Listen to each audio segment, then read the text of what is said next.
السلام علیکم ورحمۃ اللہ وبرکاتہ۔ سورہ البقرہ آیت نمبر 153۔ نحمدہ ونصلی علی رسولہ الکریم، اما بعد فاعوذ باللہ من الشیطان الرجیم، بسم اللہ الرحمن الرحیم۔ رب اشرح لی صدری ویسر لی امری واحلل عقدۃ من لسانی یفقہوا قولی ربی زدنی علما۔ آیت نمبر 153۔ یا ایھا الذین آمنوا استعینوا بالصبر والصلاۃ۔ تحویل قبلہ کا حکم ہم بہت تفصیل سے پچھلے لیکچر میں سیکھ کر آئے۔ وہ حکم در حقیقت ملت ابراہیمی کی وراثت نبی کریم صلی اللہ علیہ وسلم اور صحابہ کرام کو منتقل ہونے کا اعلان تھا، ٹرانسفر آف پاور تھا۔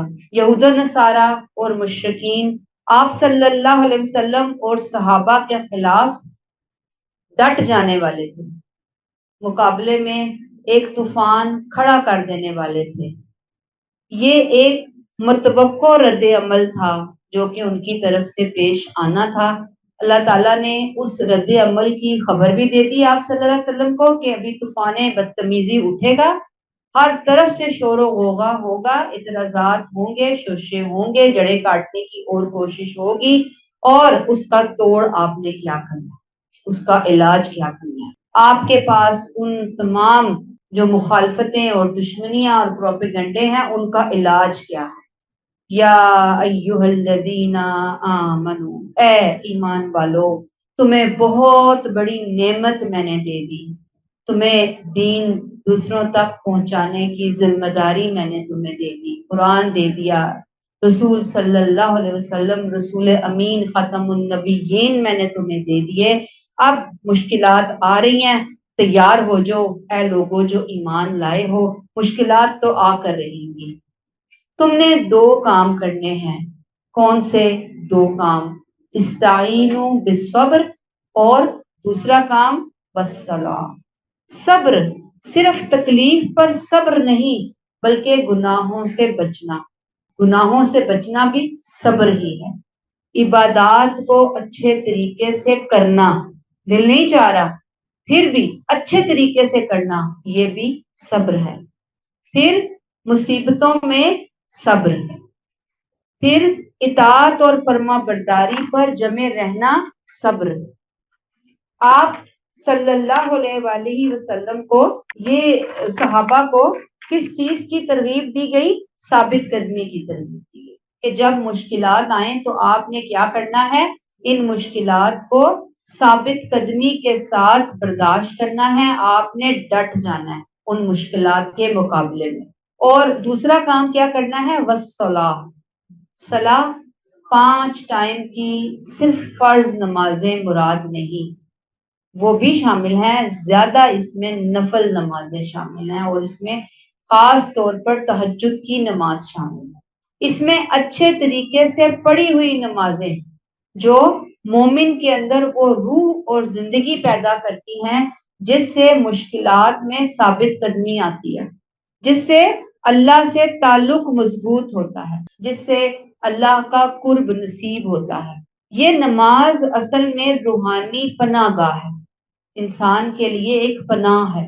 صبر اندرونی دفاع ہے، اور نماز اس کا آسمانی رابطہ ہے۔ دونوں کا آپس میں کنیکشن ہے، اندر اور باہر کا کنیکشن، جس کو اللہ نے یہاں بیان کر دیا۔ اللہ نے ان الفاظ سے ابھارا، یا ایھا الذین آمنوا استعینوا بالصبر والصلاۃ، اے لوگوں جو ایمان لائے ہو، صبر اور نماز سے مدد چاہو، ان اللہ مع الصابرین۔ جزا کیا ہے اس کی؟ انعام، بدلہ۔ اللہ نے کہا کہ وہ خود کس کے ساتھ ہے؟ صبر کرنے والوں کے ساتھ کھڑا ہے۔ وہ صبر کا ذکر ایک تو دیکھیں صلاۃ سے پہلے آیا، گویا صبر صلاۃ سے زیادہ مشکل کام۔ صبر ثابت قدمی ہوگی تو پھر اس سے اگلا کام آئے گا، نماز کا معاملہ آئے گا۔ لیکن اگر کوئی کر گیا تو بس پھر وہ بہت کچھ پا گیا۔ صبر کیوں ضروری ہے؟ اس لیے کہ صبر کے بغیر کوئی چارہ نہیں ہے، کوئی حل ہے ہی نہیں۔ ایک ہی حل ہے، آخری حل ہے، اور وہ ہے صبر۔ انسان کے سامنے دو راستے ہوتے ہیں کسی بھی مشکل کے آنے کے بعد۔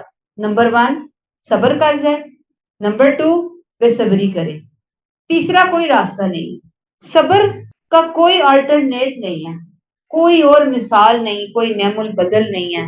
جو کام صبر اور انتظار سے ہوتا ہے کسی اور طریقے سے ہو سکتا ہی نہیں، ہوگا ہی وہاں سے، ملے گا ہی وہاں سے۔ یاد رکھیے، واویلا کرنا، چیخنا، چلانا، رونا، دھونا، جیسے کہ زمین پہ گر کے ہم بے شک لیٹ لیٹ کے چیخیں ماریں کہ یہ ہو جائے، کچھ نہیں ہونے والا۔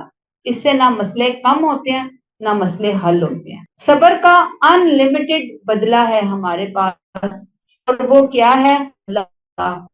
اللہ کا ساتھ دنیا میں، اور پھر اس کے بعد آخرت میں ابدی جنتیں، لازوال خزانے، ہمیشہ رہنے والی بادشاہت ہے۔ یہ صبر کا الٹیمیٹ رزلٹ ہے۔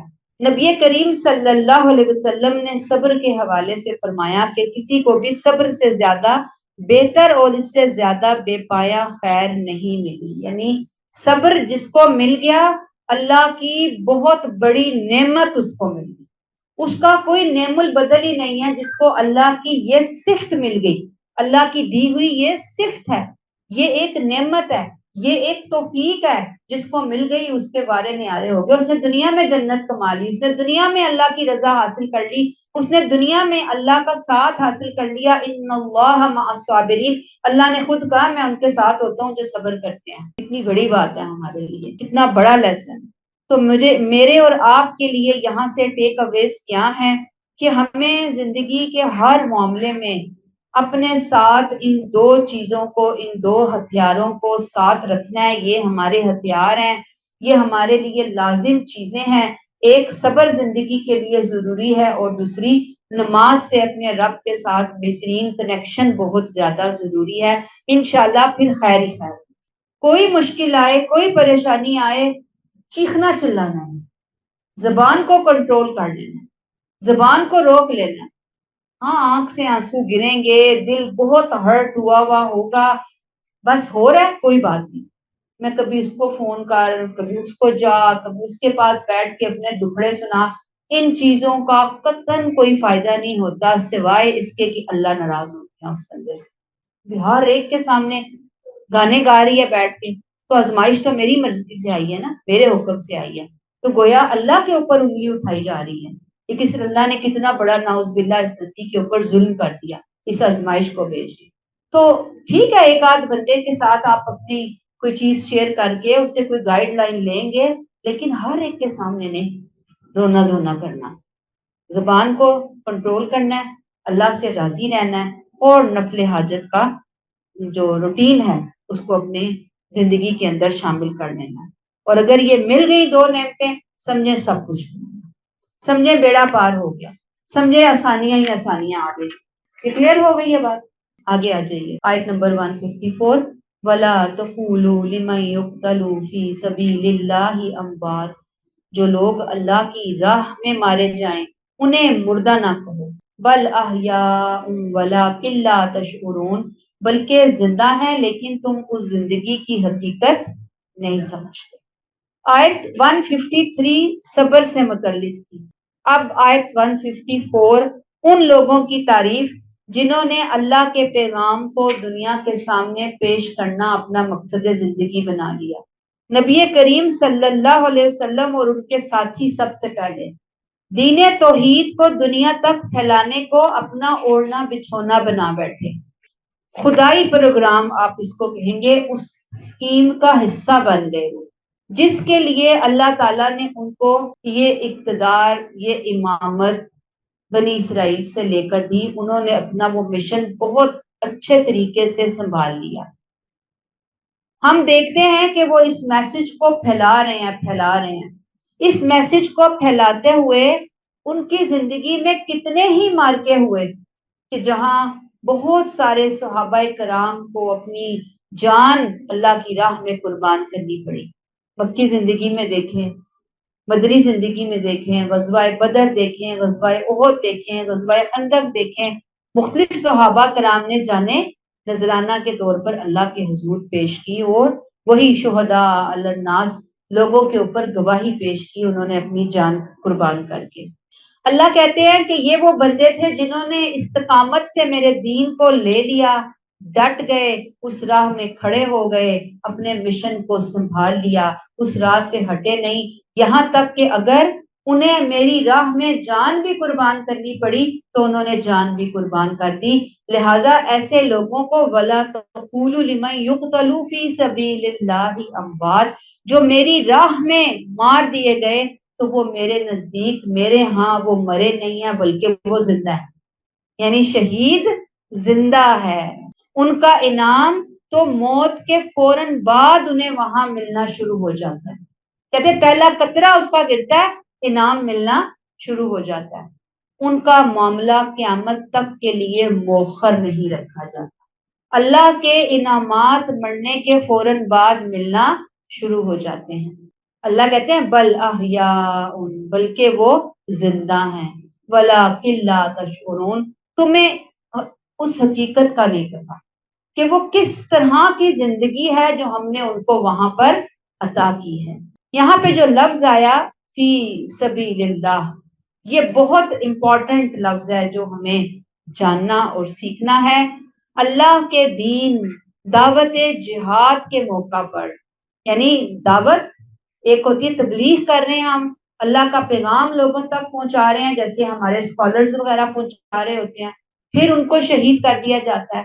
دوسرے وہ لوگ ہوتے ہیں جو کہ قتال اور جہاد کے موقع پر تلوار لے کر نکلتے ہیں اور وہ اپنی راہ اللہ کی راہ میں قربان کر دیتے ہیں۔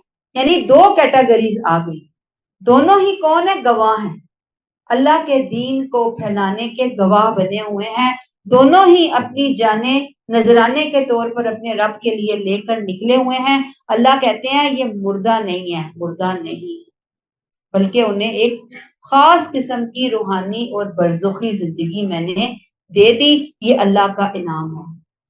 یاد رکھیے اس موضوع پہ ہمیں جو احادیث مبارکہ ملتی ہیں وہ متشابہات میں سے، متشابہات کہ ہمیں بس بتا دیا گیا ہے، اصل حقیقت وہیں پر جا کر ہمارے سامنے آئے گی۔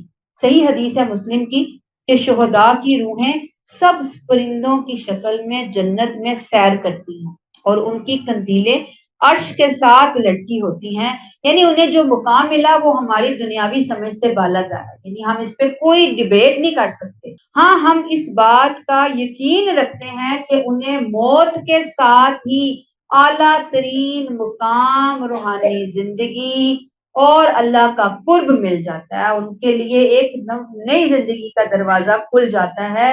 اور پھر سورہ آل عمران 169 میں بھی اللہ نے فرمایا کہ جو لوگ اللہ کی راہ میں قتل کر دیے جائیں انہیں مردہ نہ سمجھو، بلکہ وہ اپنے رب کے پاس زندہ ہیں، انہیں رزق دیا جاتا ہے۔ نبی کریم صلی اللہ علیہ وسلم کا مشن اور ان کا مقصد، انہوں نے شہداء کا رول پلے کیا نا، شہداء علی الناس، لوگوں کے اوپر گواہی پیش کی، انہوں نے دین کی خدمت، صحابہ نے، آپ صلی اللہ علیہ وسلم نے، آپ صلی اللہ علیہ وسلم کی خواہش دیکھی، صحیح حدیث ہے، آپ نے فرمایا اس ذات کی قسم جس کے ہاتھ میں میری جان ہے، میری تو آرزو ہے کہ میں اللہ کی راہ میں شہید کیا جاؤں، پھر زندہ کیا جاؤں، پھر شہید کیا جاؤں، پھر زندہ کیا جاؤں، پھر شہید کیا جاؤں، پھر زندہ کیا جاؤں، پھر شہید کیا جاؤں، پھر زندہ کیا جاؤں۔ یعنی یہ اتنا اعلیٰ، اتنا خوبصورت مقام ہے کہ موت کے بعد ہی جو انسان کے پاس جو اس کی سمجھنے کے اس کے لیے جو وی آئی پی پروٹوکول اس کو ملنا شروع ہو جاتا ہے، فرشتوں اور جنتوں اور بہترین لباسوں کی شکل میں، یہ اتنی بڑی چیز ہے کہ اللہ مجھے اپنی راہ میں شہید کر، زندگی دے، 100 زندگیاں ہوں تو میں 100 زندگیاں تیری راہ میں قربان کر کے شہادت جیسا اعلیٰ مقام حاصل کر سکوں۔ بہت دعا کریں اللہ ہمیں بھی شہادت عظمیٰ کی موت عطا فرمائے۔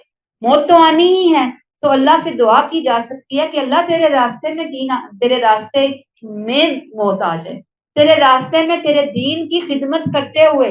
اب تو ہمارے پاس وہ جنگوں والے حالات اور معاملات نہیں ہیں، لیکن تیرے راستے میں تیرے دین کی خدمت کرتے ہوئے، اللہ قرآن کی خدمت کرتے ہوئے اگر ہمیں موت آئے تو یہ ہماری بڑی ہی خوش نصیبی ہوگی۔ ایک اور حدیث ہے، آپ صلی اللہ علیہ وسلم نے فرمایا کہ شہید کے لیے 6 انعامات ہیں۔ نمبر 1، خون کا پہلا قطرہ گرنے سے ہی اس کی مغفرت ہو جاتی ہے۔ نمبر 2، وہ جنت میں اپنی جگہ دیکھ لیتا ہے۔ نمبر 3، عذاب قبر سے محفوظ رہتا ہے۔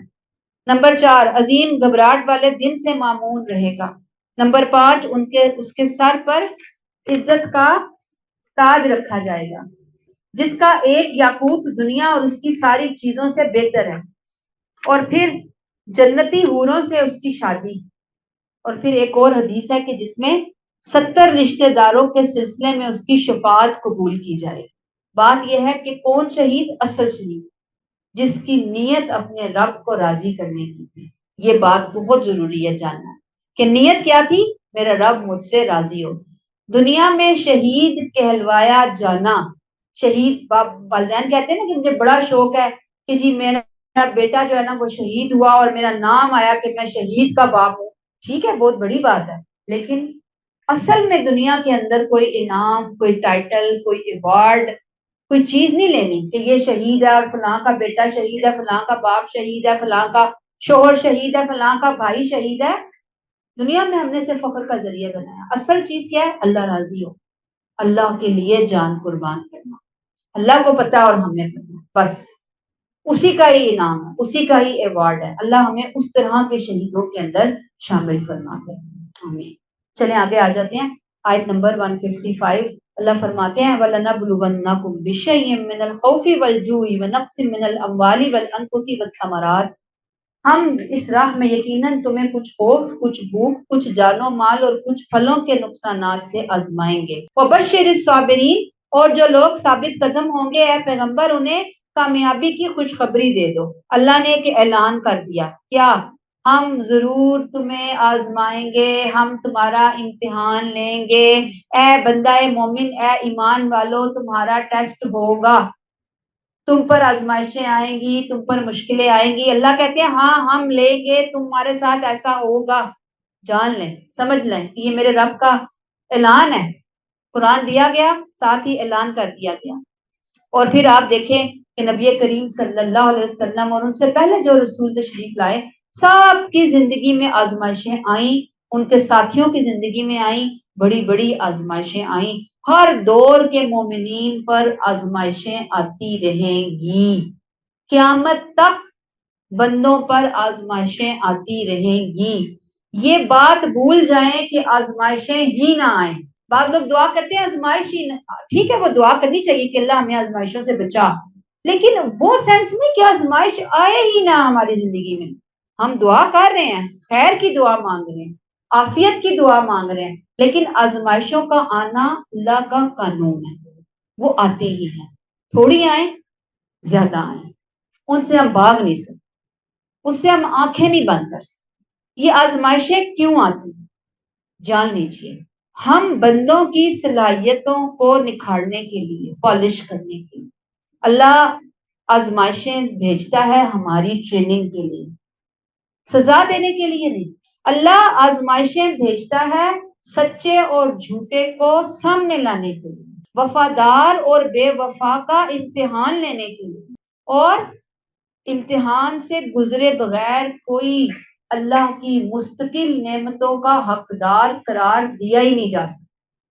پھر ایمان کے سچے دعوے کو عملی صورت دینے کے لیے آزمائشیں آتی، یعنی آزمائشوں کے آنے کی وجوہات میں نے آپ کے سامنے رکھی، کیوں آ رہی ہیں آزمائشیں بھی پتا ہونا چاہیے نا۔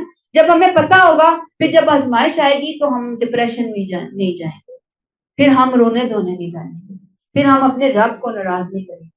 آج کا تو لیکچر ہی وہاں سے شروع ہو رہا ہے نا، وَاسْتَعِینُوا بِالصَّبْرِ وَالصَّلَاةِ۔ آزمائشیں تو آئیں گی اے اللہ کے رسول، اے صحابہ کرام، اے امت محمدیہ۔ اللہ کہتے ہیں وَلَنَبْلُوَنَّكُمْ، ہم ضرور بھی ضرور تمہیں آزمائیں گے۔ آزمائش تو ہوگی، یہ اللہ کی سنت ہے۔ آزمائش کے بغیر دنیا کی یہ جو امتحان کی اسکیم ہے، اس میں تم کوالیفائی نہیں کر سکتے جنت کے لیے۔ جنت میں داخلہ چاہیے، امتحانوں سے گزرنا پڑے گا، آزمائش برداشت کرنی پڑے گی۔ یہاں فرمایا اللہ نے بشئی، یہ بہت پیارا لفظ ہے، اس میں خوشخبری ہے، بڑی انکریجمنٹ ہے مسلمانوں کی۔ بشئی، کچھ ہوگا، ساتھ کچھ کے، تھوڑی ہوں گی، حوصلہ ختم کرنے نہیں آئیں گی اور چلی جائیں گی، آئیں گی اور چلی جائیں گی۔ یہ نہیں ہوگا کہ بالکل ہی دل دماغ ذہن کا چومر ہی نکال کے رکھتے ہیں وہ آزمائشیں۔ یہ اتنی مقدار میں آئیں گی جو کسی انسان کی استقامت کو پرکھنے کے لیے ضروری ہے۔ ان سے گھبرانا نہیں ہے، ان سے مایوس نہیں ہونا، بلکہ حوصلے اور بہادری سے ان آزمائشوں کو فیس کرنا ہے۔ یہ زندگی کا لازمی حصہ ہے، یہ جان لیں ہم کہ آئیں گی جائیں گی، آئیں گی جائیں گی۔ کتنی آئیں گی؟ میری ہر بندے کی اپنی استطاعت کے مطابق۔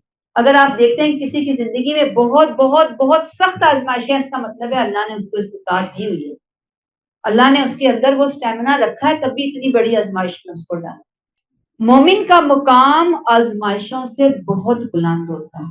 اللہ نے کہا نا ان اللہ مع الصابرین، اللہ ایسے ہی تو نہیں کہ اٹھ کے کسی بھی بندے کو اپنے ساتھ کر لیں، اپنے قریب کر لیں، اپنا قرب عطا کر لیں، نہیں، وہ کوالیفائی کرتا ہے اس قرب کے لیے، وہ اہل ثابت ہوتا ہے، تب وہ وہاں پر پہنچتا ہے۔ اور یہ آزمائشیں میں نے ابھی آپ کو بتایا ایمان کو مضبوط کرنے کا ذریعہ بنتی ہیں۔ اب آزمائش کی اللہ نے یہاں 5 شکلیں بتائیں۔ نمبر 1، من الخوف، خوف، دشمنوں کے حملے کا خوف، جان کے خطرے، جان کے جانے کا خوف، ہجوم ہے وہ حملہ نہ کرتے اس کا خوف۔ پھر آپ دیکھیں کہ نبی کریم صلی اللہ علیہ وسلم اور صحابہ مکی زندگی کیسے خوف سے گزرے، پھر مدنی میں آئے ہیں، بدر سے لے کر تبوک تک مسلسل آزمائشیں، خوف، دشمن وہاں سے حملہ کر رہا ہے، دشمن یہاں سے حملہ کر رہا ہے، ہر غزوے میں ان کی جانیں داؤ پر ہوتی، کتنے خوف سے وہ گزرے ہیں۔ اور آج کل موجودہ دور میں دہشت گردی کا خوف، مذہبی جبر، ہم پہ نکتہ چینیاں ہوں گی، ہم پہ کوئی انگلیاں اٹھائے گا، سیاسی حالات پتہ نہیں کیا ٹرن لیں گے، ملک کے حالات کہاں جائیں گے، یہ پانی بجلی کے کرائسس کا کیا ہوگا، خاندان یا سوسائٹی کا رد عمل فلاں بات پہ کیسے ہوگا، تنہائی نہ ہو جائے، تنہائی نہ رہ جاؤں میں کہیں، مختلف قسم کے خوف۔ کیا ہے؟ خوف، والخوف، من الخوف، خوف ہوگا، خوف کی کوئی بھی قسم ہو سکتی ہے۔ دوسری چیز والجوع، جو بھوک۔ اب جیسے مسلمانوں کا اس زمانے میں معاشی بائیکاٹ ہوا، آپ کو پتہ ہے نا، شب ابی طالب میں 3 سال محاصرہ ہوا ہے مسلمانوں۔ پھر ملک کی تجارت، کھانے پینے کے وسائل قریش اور یہود کے قبضے میں چلے گئے، بھوک کے معاملات آئے۔ اور آج فی زمانہ سب سے بڑا ٹھیکیدار اور چودھری IMF ہمارے سر پہ سوار ہے، ہر وقت وہ شکنجے کسنے کے چکر میں ہوتا ہے کہ اب عوام کو جس طرح سے رگڑا دیا جا سکتا ہے، یہ دلواؤ رگڑا، نہ دیں تو قرضے بند، دیں عوام کو کوئی سہولت تو پھر اور معاملات خراب، یعنی کسی طریقے سے جینے نہیں دیا جا رہا، مہنگائی ہے شدید، غربت ہے شدید، تو والجوع جو ہے وہ چل رہا ہے سلسلہ، ہر دور میں چلتا رہا ہے، ہر دور میں چلتا رہے گا، کہیں کم کہیں زیادہ۔ اور پھر ونقص من الاموال، مالوں کا نقصان، مسجدیں، لوگوں دیکھیں اپنے گھر، تجارت، سب کچھ چھوڑا لوگوں نے۔ پھر مدینہ میں معاشی استحکام پانے کے لیے مسلمانوں کو سالوں لگ گئے، اتنا کچھ چھوڑ کر آئے ہیں یہاں پر تو سالوں لگے۔ اور پھر اس کے بعد یہ ہے کہ آج کے مسلمان اگر اپنی کسی بھی حوالے سے، مال کے حوالے سے جاتے ہیں، مثلا تجارت کے اندر بزنس میں کوئی نقصان ہو جاتا ہے، نوکری ان کی چھٹ جاتی ہے، بعض دفعہ ان کا گھر کے اندر کوئی مسئلہ پڑ جاتا ہے، گھر اس کا سیل ہو جاتا ہے، یعنی مال کے اعتبار سے ہے نا، تو پھر یہ ساری کی ساری چیزیں کس میں آ جائیں گی؟ ونقص من الاموال، یعنی مال کے نقصان کا کوئی بھی انداز، کوئی بھی رخ جہاں پہ آپ کو کوئی نقصان پہنچا، گھر کا گیجٹ ہی خراب ہو، فریج آپ کا جواب دے گیا 70,000 80,000 سے کم کا فریج نہیں آ رہا، شاید میں تھوڑی بتا رہی ہوں فکر، مطلب 1.5 لاکھ 1.25 لاکھ کی بات ہے نا، آپ کہیں اتنا بڑا نقصان، دل بیٹھ جاتا ہے بندے کا، جس کے پاس نہ ہو تو کوئی مشکل نہیں، جو پہلے ہی ہینڈ ٹو ماؤتھ چل رہا ہے، مڈل کلاس بندہ ہے، اس کے لیے بڑا نقصان ہے، اس کے لیے 10,000 کا نقصان بھی بڑا نقصان ہے۔ تو نقصان آگے، پھر آگے اللہ نے سولوشن بھی بتا دیا نا کہ یہ ہم آئیں گے، یہ میری مرضی سے آئیں گے، تھوڑے بھی آئیں گے، زیادہ بھی آئیں گے، دائیں سے بھی آئیں گے، بائیں سے بھی آئیں گے، آگے سے بھی آئیں گے، پیچھے سے بھی آئیں گے، یہ میری مرضی میری حکمت کے ساتھ آ رہے ہیں نقصان، ان کو حوصلے سے برداشت کریں۔ اور پھر میں وہی کہتی ہوں کہ مال کا نقصان آسان ہوتا ہے بنسبت جان کے نقصان کے، کہ مال کا نقصان ہوا الحمدللہ اللہ نے جان کے نقصان سے بچا دیا۔ جیسے ہی کچھ ہو یقیناً بہت مشکل، اللہ اس کا بھی کوئی آلٹرنیٹ دے دیں گے، اس کا بھی کوئی سولوشن دے دیں گے، اس کے بھی نعم البدل دے دیں گے، اس کے بدلے کچھ دے دیں گے ہم اگر صحیح معنوں میں صبر کر گئے اس موقع کے اوپر۔ دوسری چیز والانفس یعنی جانوں کا نقصان، کوئی اس وقت لوگ شہید ہو رہے ہوتے تھے، بیماری آ گئی، بیماری کی وجہ سے لوگ کتنا مشکل میں چلے جاتے ہیں، بعض لوگ فوت ہو جاتے ہیں بیماری سے، بعض ساری زندگی اسی بیماری سے فائٹ کرتے رہتے ہیں، فیس کرتے رہتے ہیں۔ بہت شدید قسم کی کورونا آ گیا، بالکل بہت زیادہ بیماری آئی، پھر قریبی عزیز فوت ہو جاتے ہیں، بچے فوت ہو جاتے ہیں، شوہر بیوی بہن بھائی والدین، بہت بڑے نقصان ہوتے ہیں۔ اللہ نے کہا میری خاطر ان نقصانوں کو، جان کے نقصانوں کو برداشت کرو، اور کوئی پتہ نہیں کب موت آ جائے، کس کو موت آ جائے، اور کب بیماری آ جائے، اور کتنی بڑی آ جائے، کوئی پتہ نہیں۔ تو جب بھی یہ چیز آ جائے زندگی میں، والانفس صبر، حوصلہ، اللہ کی مرضی، اللہ کی رضا، ایسے ہی لکھا تھا، ایسا ہی ہونا تھا، یہ نہ ہوتا تو میں اللہ کا قرب نہیں پا سکتی، اللہ کی رحمت پا نہیں سکتی، محروم ہو جاتی۔ آخری چیز بس ثمرات اور پھلوں کے نقصانات، مثلا اس وقت جنگی حالات ہوتے تھے تو کھجوروں کے باغات تباہ ہو جاتے تھے، صحابہ توجہ نہیں دے پاتے تھے اپنی کھیتی باڑی کے معاملات پہ، پیداواریں کم ہوتی تھی، پھر امن اور سکون نہیں ہوتا تھا، تو مسلمانوں کی جو معاشرتی تجارتی سرگرمیاں تھیں وہ اتنے اچھے طریقے سے یعنی کہ ان کو نشو و نما یعنی پروان نہیں چڑھایا جا سکتا تھا، تجارت آگے نہیں بڑھ سکتی تھی، کیونکہ ہر طرف وقت تو دشمن کا کھٹکا لگا رہتا تھا، ادھر سے آیا ادھر سے آیا۔ خوف کے ساتھ ساتھ لازمی طور پر یہ پھلوں کا نقصان بھی مسلمانوں کو فیس کرنا پڑا۔ آج کے ماڈرن دور میں آپ دیکھ لیں سیلاب، فلڈز، آپ نے دیکھی پچھلے دنوں سچویشنز کیسے آتے ہیں، تو وہ جب آتے ہیں مال بھی جاتا ہے، جانیں بھی جاتی ہیں، کھیتیں، پھل، درخت، پودے، جانور، مویشی، کتنا نقصان ہوتا ہے ہمارے سامنے۔ زلزلے آ گئے، پانی نہیں آیا، قحط پڑ گیا، بارشیں نہیں ہوئی، سوکھا ہو گیا سب کچھ، موسمی شدتیں، ان کی وجہ سے یہ نقصان ہو رہا ہوتا ہے۔ تو بات اللہ کہتے ہیں وبشر الصابرین، یہ سب خوشخبری کے موقع ہیں۔ اللہ نے کیا کہا؟ ہم تو کہتے ہیں نا بچہ پاس ہو گیا مبارک ہو جی، بیٹا ہوا ہے مبارک ہو جی، فلاں کامیابی ملی مبارک ہو جی۔ اللہ کہتے ہیں وبشر الصابرین، آزمائش آئی ہے تو مبارک ہو۔ ہم کہتے ہیں اس کا منہ نہ ہم توڑ دیں، مبارک ہو مبارک، یہ موقع مبارک۔ اچھا تو تم پہ آتی ہے آزمائش، مجھ پہ کیوں آئی؟ تم لے لو میری آزمائش۔ یعنی اللہ معاف کرے ہم اتنا دور نکل گئے دین سے۔ اللہ کہتے ہیں وبشر الصابرین، مبارک ہو ایسے موقعوں پر صبر کرنے والوں کے لیے، یہ خوشخبری کے مواقع۔ اللہ ہمیں عقل دے دے۔ اصل میں عقل کی کمی ہے ہمارے اندر، ہیں تو ہم مسلمان لیکن ہمارے پاس عقل نہیں ہے، بے عقل قسم کے مسلمان ہیں۔ ہم تو سمجھتے ہیں خوشخبری صرف نعمتوں اور خوشیوں کے ملنے کے وقت ہوتی ہے، اللہ کہتے ہیں نہیں، خوشخبری آزمائشوں میں بھی، تکلیفوں میں بھی ہے، لیکن کب؟ جب آپ ویسے صبر کریں جیسے اللہ ہمیں صبر کرتے ہوئے دیکھنا چاہتے ہیں۔ اللہ ہمیں توفیق عطا فرمائے۔ صبر کیا ہے؟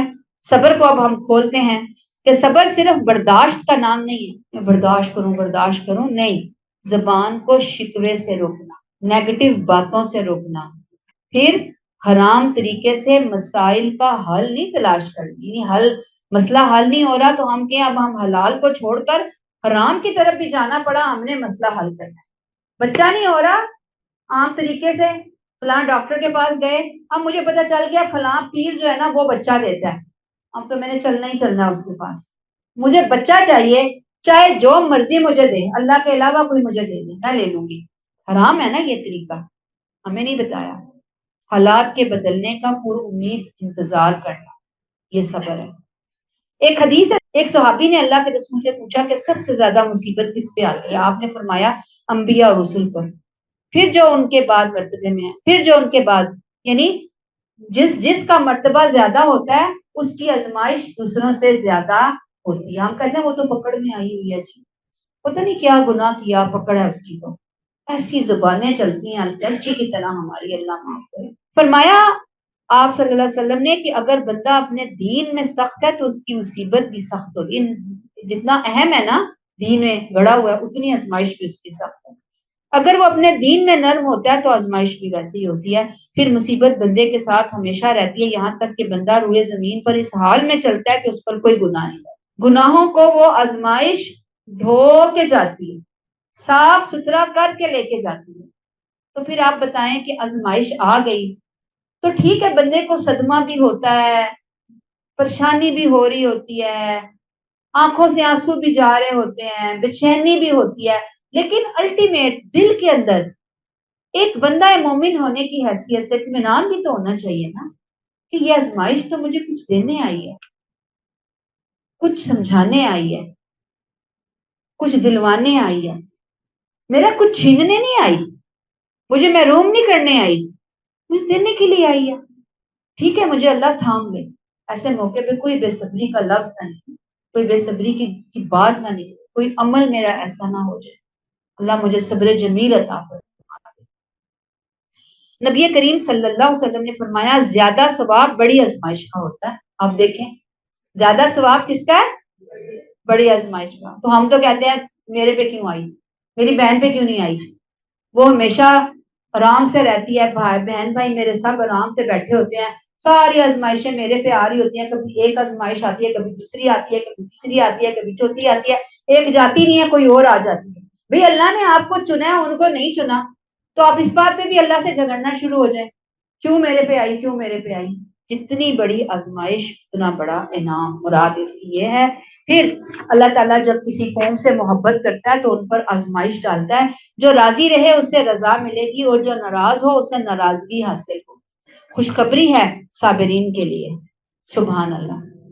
اللہ ہمیں سمجھ عطا فرما دے, اللہ ہمیں شعور عطا فرما دے. آیت 156 اللہ فرماتے ہیں الذین اذا اصابتهم مصیبہ, یہ وہی لوگ ہیں جنہیں کوئی مصیبت پہنچتی ہے, قالوا انا للہ وانا الیہ راجعون, تو کہتے ہیں یقیناً ہم اللہ ہی کے ہیں اور ہمیں ایک دن اسی کی طرف پلٹ کر جانا ہے.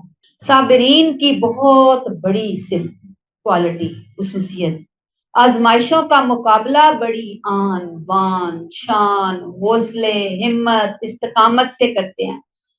این مشکل میں جو لفظ ان کی زبانوں سے جاری ہوتے ہیں وہ ان کے عقیدے کا اظہار ہوتا ہے. وہ چٹان کی طرح ڈٹے ہوئے ہوتے ہیں, وہ مضبوط ہوتے ہیں, شکوے شکایتوں کی جگہ نہیں ہوتی, بلکہ وہ کیا کہتے جاتے ہیں مصیبت کے پہنچنے پر, انا للہ و انا الیہ راجعون. یہ انا للہ و انا الیہ راجعون ہمارا عقیدہ ہے ہم مسلمانوں کا. دو پارٹ ہیں اس عقیدے کی. نمبر 1, ہم اس دنیا میں ہیں تو ہم سب کون ہیں؟ اللہ کے بندے. ہماری جان, ہمارا مال, ہمارا سب کچھ کس کا ہے؟ اللہ کا ہے. وہ ہمیں دیے رکھے الحمدللہ, ہم سے واپس لے لیا تو بھی الحمدللہ. انا للہ و انا الیہ راجعون. بے شک اللہ ہم بھی تیرے ہی ہیں اور تیری ہی طرف ہم نے بھی تو آنا ہی ہے. یہ چیزیں تو ہم سے پہلے لے گیا, ہم سے نہیں, ہم نے بھی تیرے پاس ہی آنا ہے, لیکن ہم سے بھی پہلے تو ہماری یہ فلاں فلاں چیز لے گیا. یہ باتیں کرنا یقیناً بہت آسان ہے, لیکن جب وہ وقت پڑتا ہے, وہ گھڑی آتی ہے نا سر کے اوپر, پھر انسان کتنا مضبوط ہے یہ اس وقت پتہ چلتا ہے, کتنا صبر کر سکتا ہے وہ. اللہ ہمیں کوئی شکایت نہیں ہے, پہلا حصہ. دوسرا, مرنے کے بعد ہمیں تیری ہی طرف لوٹنا ہے. اللہ یہ مصیبتیں بھی عارضی, یہ دنیا بھی عارضی. ہم نے کون سا یہاں ہمیشہ رہنا ہے, ختم ہو جانی ہے دنیا, یہ وقت گزر جانا ہے. یہ ہر چیز کیا ہے؟ عارضی ہے. جو ان دو حقیقتوں پر ایمان رکھتا ہے دنیا کی کوئی بڑے سے بڑی مصیبت بھی اسے حق کے راستے سے اللہ سے ہٹا نہیں سکتی. انا للہ و انا الیہ راجعون, یہ صبر کرنے والوں کی ڈھال ہے. یہ ایک بندہ مومن کے عقیدے کا اعلان ہے. یہ غم میں بے بسی کا اظہار نہیں ہے کہ میں تو بے بس ہوں جی, میں تو ہاتھ کوئی نہیں مار سکتی, کچھ ہو ہی نہیں سکتا, اب میرے پاس آخری چارہ کیا ہے کہ بس میں نے صبر کر کے بیٹھنا ہے. نہیں, یہ بے بسی نہیں ہے, یہ خوشی کا مقام ہے کہ اللہ نے مجھے چنا, اللہ نے مجھے یہ سعادت دی, اللہ نے مجھے توفیق دی. حالانکہ میں اللہ سے مانگتی رہی پوری زندگی میں, اللہ عافیت دینا، اللہ آسانی دینا، اللہ آزمائشوں سے بچانا، اللہ مشکلات سے بچانا، اللہ میرے بچوں کی، میرے شوہر کی حفاظت کرنا، اللہ میرے والدین کی حفاظت کرنا۔ میں مانگتی رہی، میں صدقہ خیرات کرتی رہی، میں روزے بھی نفل رکھتی رہی، میں ہر عبادت کے اہم موقع پہ اللہ سے مانگتی رہی، پھر بھی آزمائش آ گئی۔ کوئی نہیں، میرے رب نے بھیجی ہے، اللہ مجھے استقامت عطا فرمائے۔ یاد رکھیں یہ انا للہ و انا الیہ راجعون کسی کی موت کی خبر سن کے نہیں پڑھنا ہوتا، بلکہ ہر چھوٹی بڑی تکلیف کے موقع پر پڑھنا ہے۔ اور مصیبت کے پیش آنے پر یہ جو دعا ہے یہ پہلی کسی امت کو نہیں ملی، یہ امت محمدیہ کے لیے خاص انعام، اللہ کا خاص فضل، خاص تحفہ ہے۔ کتنی بڑی چیز ہے ہمارے لیے۔ ام سلمہ رضی اللہ تعالیٰ عنہ فرماتی ہیں کہ اس دعا کے ساتھ اللہم اجرنی فی مصیبتی یہ بھی پڑھے، ایک اور دعا کا ٹکڑا ہے۔ پھر وخلف لی خیرا منہا، اللہ اس مصیبت کا مجھے اجر دے اور مجھے اس کا بہترین نعم البدل عطا فرما دے۔ وہ فرماتی ہے کہ نبی کریم صلی اللہ علیہ وسلم نے ان کو یہ دعا سکھائی تھی۔ ان کے شوہر بہت نائس انسان تھے، ان کی وفات ہوئی، یعنی صحابی رسول کی وفات ہوئی، آپ نے ان کو یہ دعا، ان کو پتہ چلی کہ دعا پڑھنی ہے، وہ کہتی ہے کہ میرے شوہر سے اچھا شوہر اور کون سا ہو سکتا ہے۔ پھر جب ان کی عدت ختم ہوئی تو نبی کریم صلی اللہ علیہ وسلم نے ان سے نکاح فرمایا۔ پھر ان کو پتہ چلا کہ واقعی کتنا زبردست نعم البدل میرے شوہر کے بدلے اللہ کے رسول صلی اللہ علیہ وسلم مجھے عطا فرما دیے۔ صبر کے بھی درجے ہوتے ہیں۔ نمبر 1، آنکھ سے آنسو بہ رہے ہوں لیکن زبان سے کوئی غلط بات نہیں، کوئی حرج نہیں ہے، یہ صبر کے منافی نہیں ہے۔ ہم لوگوں کو رونے بھی نہیں دیتے، رو نہیں بس چپ کر جاؤ، رونے سے پتہ نہیں فلاں ہو رہا ہوتا ہے، میت کو عذاب ہو رہا ہوتا ہے، تکلیف ہو رہی ہوتی ہے، پھر رونے دیں۔ کوئی رو رہا ہے تو روئے، منع نہیں کیا گیا، ٹھیک، رونا منع نہیں ہے۔ دوسری بات، صرف صبر نہیں کرنا بلکہ اللہ کے فیصلے پر راضی ہو جائے۔ بے چینی جو ہوتی ہے نا دل میں، بے قراری، پریشانی، وہ بہت نیگیٹو علام ہے۔ اللہ سے مانگیں، جب دیکھیں نا مصیبت میں میری یہ حالت ہوتی ہے، اللہ میرے ایمان میں بہت کمی ہے، میرے یقین کے لیول میں کمی ہے۔ اللہ یہ تو ایسے ہی ہے کہ بندہ دنیا کے اندر رہتے ہوئے بھی بظاہر سمجھ رہا ہے میں بہت ہیلدی ہوں، اور بے شمار بیماریوں کا اندر سے وہ شکار ہے، اس کو شوگر بھی بن رہی ہے اندر سے، اس کا ہارٹ کا مسئلہ بھی بنتا جا رہا ہے، اس کا بی پی کا مسئلہ بھی بنتا، اندر ہی اندر بیٹھ ہے کچھ نہ کچھ گڑبڑ۔ تو اللہ یہ تو میرے ایمان کے جو لیول کو ختم ہونے والا، یہ کم ہونے والا درجہ ہے، یہ اتنی بے چینیاں، اتنی پریشانیاں، اتنا کچھ، یہ میرا دماغ ہی میرا پھر گیا، اللہ معاف کرے۔ اس آزمائش کے اندر ہمیشہ سوچنا ہے کہ اس کے اندر بھی میرے لیے کوئی نہ کوئی خیر ہوگی، یعنی صبر کا یہ درجہ کہ بے چینی سے بچا کر اس فیصلے پر راضی ہونا کہ اس میں کیا ہے میرے لیے خیر ہوگی۔ تیسری بات، مصیبت آ گئی، آنے پر شکر کہ اللہ نے اس چھوٹی تکلیف کے بدلے یقیناً کسی بڑی تکلیف سے مجھے بچا لیا۔ ایک محاورہ ہے، اجر کی حلاوت نے، توقع نے مجھے صبر کی کڑواہٹ بھلوا دی۔ اجر ملنا تھا نا جو، تو صبر کی وجہ سے جو مجھے ایک پریشانی یا تلخی ہوئی وہ مجھے بھلوا دی۔ تو بہرحال اللہ تعالیٰ توفیق دیں کہ ہم صبر کو جان سکیں، اس کی اجازت کے بغیر کوئی ذرہ برابر تکلیف نہیں آ سکتی، جو ہو رہا ہے اس کے حکم سے ہو رہا ہے، بس مجھے کیا کرنا ہے، ثابت قدم رہنا۔ آیت نمبر 157، اولئک علیہم صلوات من ربہم ورحمہ، یہی وہ لوگ ہیں جن پر ان کے رب کی عنایتیں اور اس کی رحمت ہوگی، اور واولئک هم المہتدون، اور یہی لوگ اس کی ہدایت پانے والے ہیں۔ کتنے خوش نصیب ہیں صابرین، اللہ نے انہیں اپنی خوشخبری کا مستحق قرار دے دیا، اللہ نے انعام بتا دیا، ان کی زبان سے نکلنے والا ہر لفظ ان کے عقیدے کی گواہی ہے، ان کے صبر کی بنیاد ایک چٹان جیسے یقین پر قائم ہے۔ اللہ ہمیں ایسے یقین عطا فرما دے۔ کیا انعام ہو رہا ہے ان پر؟ اولئک علیہم صلوات من ربہم ورحمہ، صلوات من ربہم ورحمہ واولئک هم المہتدون، تین ہو گئے، صلوات من ربہم، نمبر 2 ورحمہ، اور نمبر 3 واولئک هم المہتدون۔ صلوات، اللہ کی طرف سے رحمت، تعریف، برکت، مقام قرب، لطف و کرم، یہ اللہ کی طرف سے آتا ہے۔ صلوات، صلات کی جمع، صبر کی وجہ سے۔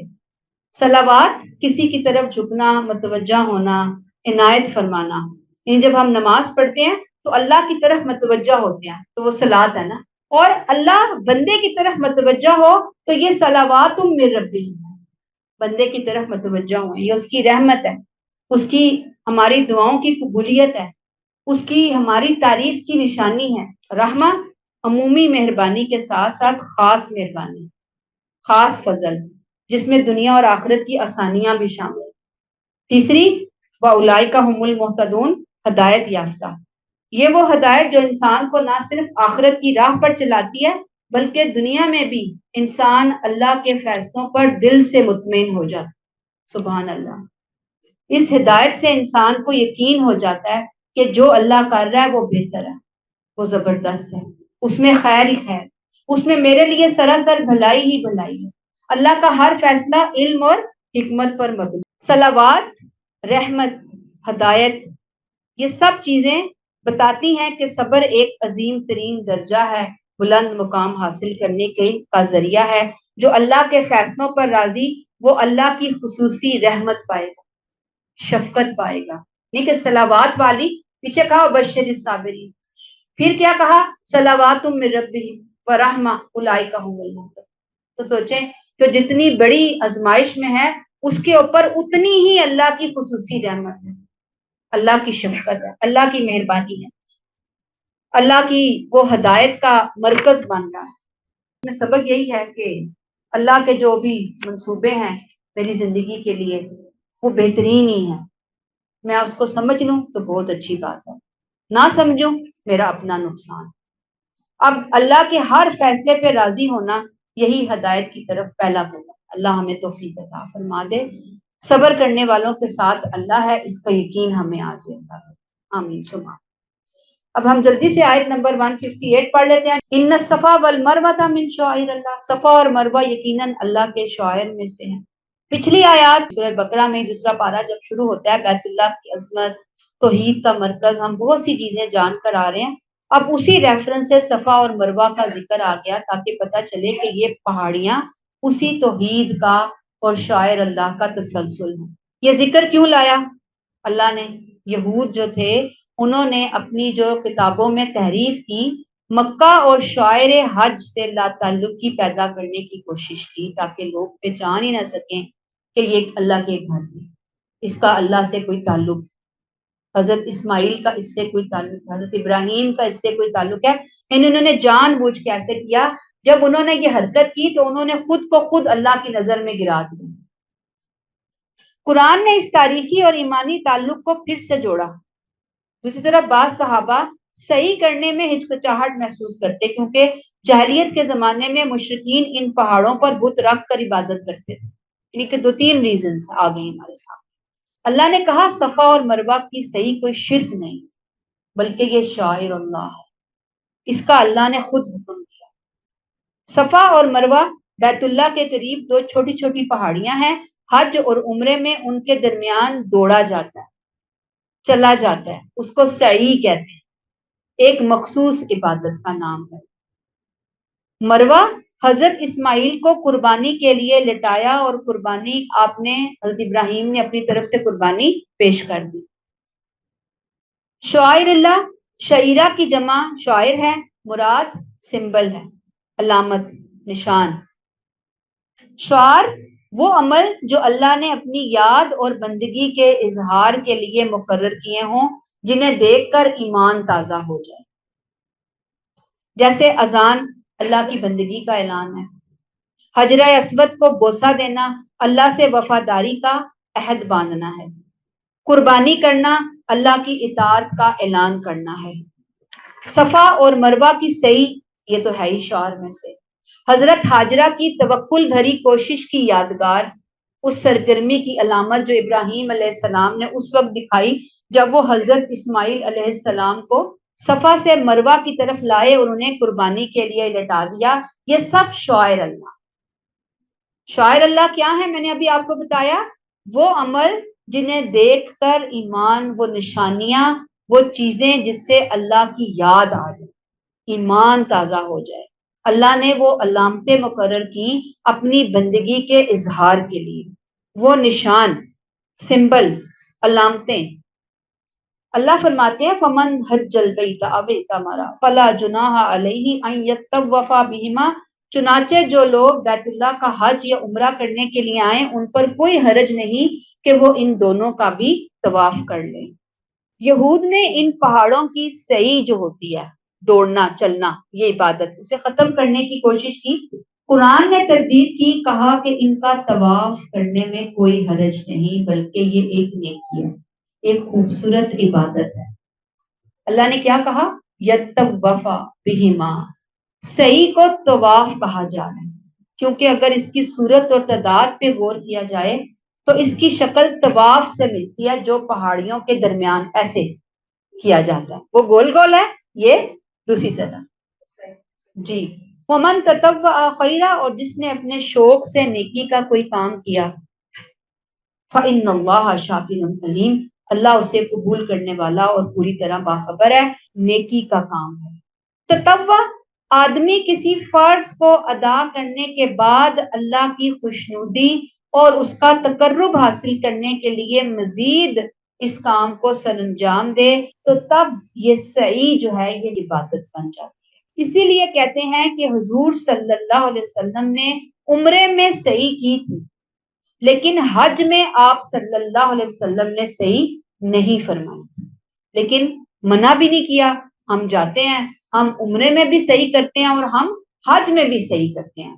یہاں بتایا ومن تطوع خیر، جس نے اپنے شوق سے نیکی کی، سعی کے بارے میں آتا ہے فإن اللہ شاکر علیم، شاکر قبول کرنے والا، قدردان جزا دینے والا، ہم انسانوں کے لیے کہ ہم اللہ کے شکر گزار بنیں، علیم ہمارے دل کا اخلاص جانتا ہے، ہماری نیتوں کو جانتا ہے، ہماری تھکن جانتا ہے، ہماری کوششیں جانتا ہے، ہماری کوئی سعی ضائع نہیں کی جائے گی۔ اگر تم فرض کے ساتھ ساتھ نفل یا اخلاص کے ساتھ اللہ کی عبادت کرو گے تو میں تمہاری قدر کروں گا، اجر بڑھا دوں گا۔ سبق کیا ہے کہ سعی صرف چلنا نہیں بلکہ اللہ کی نشانیوں کے درمیان ایمان کے ساتھ دوڑنا ہے۔ اللہ محبت اور شوق سے اس کو ادا کرنے کی توفیق عطا فرمائے۔ یہاں پہ ہم اپنی بات کو ختم کرتے ہیں۔ سبحانک اللہم و بحمدک، نشہد ان لا الہ الا انت، نستغفرک و نتوب الیک۔ السلام علیکم و رحمۃ اللہ وبرکاتہ۔